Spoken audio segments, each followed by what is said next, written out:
जमात पंजुम, विषय मराठी, पाठ क्रमांक 13 अनुभव। इसमें हम एक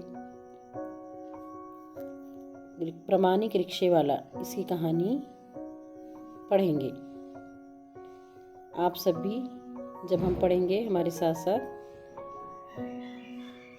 वाक्यों को पढ़ो। आमच्या दारासमोर रिक्षा थांबली। मी बाहेर येऊन पाहिले, माझी मावशी आली होती। मी तिची एक पिशवी घेतली। मावशीने रिक्षावाले काकांना पैसे दिले आणि दुसरी पिशवी घेऊन ती घरात आली। रिक्षावाले काका निघून गेले।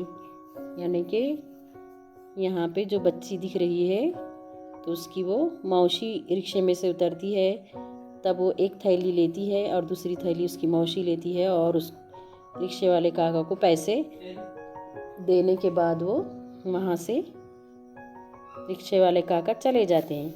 आईने मावशीला पाणी दिले, ती पाणी प्यायली। मावशीने पिशवीतील सामान बाहेर काढले।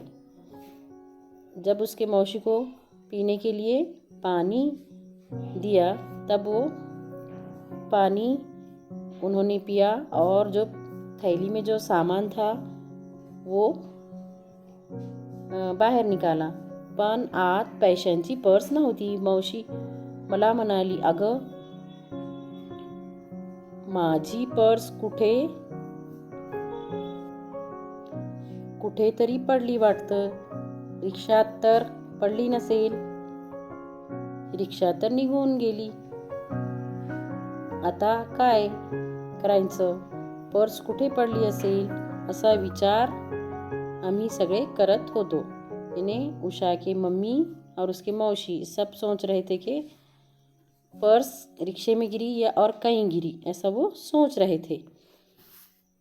तभी थोड्याच वेळेत एक रिक्षा दारासमोर येऊन उभा राहिली।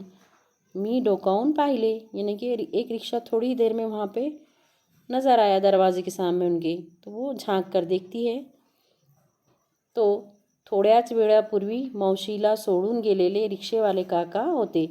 मी त्यांना ओळखले। ते म्हणाले, तुझ्या मावशीची पर्स माझ्या रिक्षात पडली होती। उषा को देखकर वो काका कहते हैं कि तुझ्या मावशीची पर्स माझ्या रिक्षात पडली होती, ती परत करायला आलोय। मी त्यांना घरात नेले।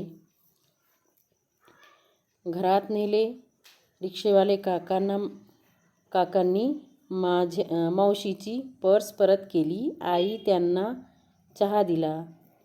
त्यांच्या प्रामाणिकपणाबद्दल आभार मानले, यानी कि वो रिक्शे वाले काका का शुक्रिया अदा करे। आज के लिए बस इतना ही।